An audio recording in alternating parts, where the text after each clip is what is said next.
ভুয়ো সিম কার্ডের ঘটনা নিয়ে ইসলামপুর থানায় প্রেস মিট করলেন ইসলামপুর পুলিশ জেলার ডিএসপি ডিএনটি সোমশুভ্র কাপড়ি। এই ঘটনায় ইসলামপুর থানার দারভিট ও কাশিবাড়ি এলাকা থেকে দুই অভিযুক্তকে গ্রেপ্তার করে পুলিশ। হেফাজতে নিল ইসলামপুর সাইবার ক্রাইম থানার পুলিশ। একটি অভিযোগ পেয়ে তদন্ত শুরু করে দারভিট এলাকার গোপাল কুমার সরকার ও সারজুল হক কাশিবাড়ি এলাকা থেকে গ্রেপ্তার করা হয়। ধৃতদের কাছ থেকে ভুয়ো সিম বাজেয়াপ্ত করে পুলিশ। পুলিশ ধৃতদেরকে জেরা করে আরো অনেক তথ্য পেতে পারে বলে মনে করছেন। Bite DSP DNT Somshubhra Kapoor. বলছি কি কারণে প্রেস মিট বলেন বিস্তারিত। ম্যাটারটা হচ্ছে আমাদের কাছে কিছু ইনফরমেশন ছিল, সেই ইনফরমেশন বেসিসে ইসলামপুর সাইবার পিএস থানা একটা রেড করে।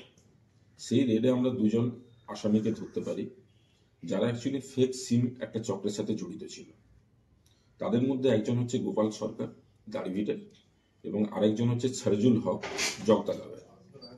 তো ওনাদের দুজনের কাছ থেকে আমরা 37টা সিম এখনো অবধি সিজ করেছি।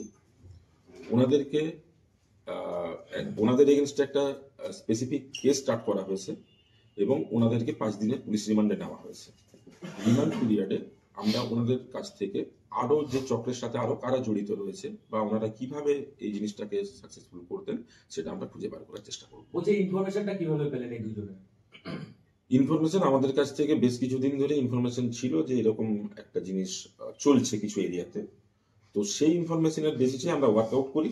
ওয়ার্কআউটের পরে আমরা জানতে পারি কি আমাদের ইনফরমেশনটা পাক্কা ইনফরমেশন আছে। স্যার বললাম যে এই যে ফেক সিম কার্ড, এই ফেক সিম কার্ড নিয়ে এই অভিযুক্তরা কি করতো একটু বিস্তারিত করতেন। এখনো অবধি আমাদের কাছ থেকে সেরকম কিছু আসেনি। আমরা এখন ওনাদেরকে জিজ্ঞাসাবাদ করবো রিমান্ড পিরিয়ডে, তারপরে আমাদের কাছে একটা ডিটেলস হবে যে ওনারা কিভাবে কি অপারেশন করতে।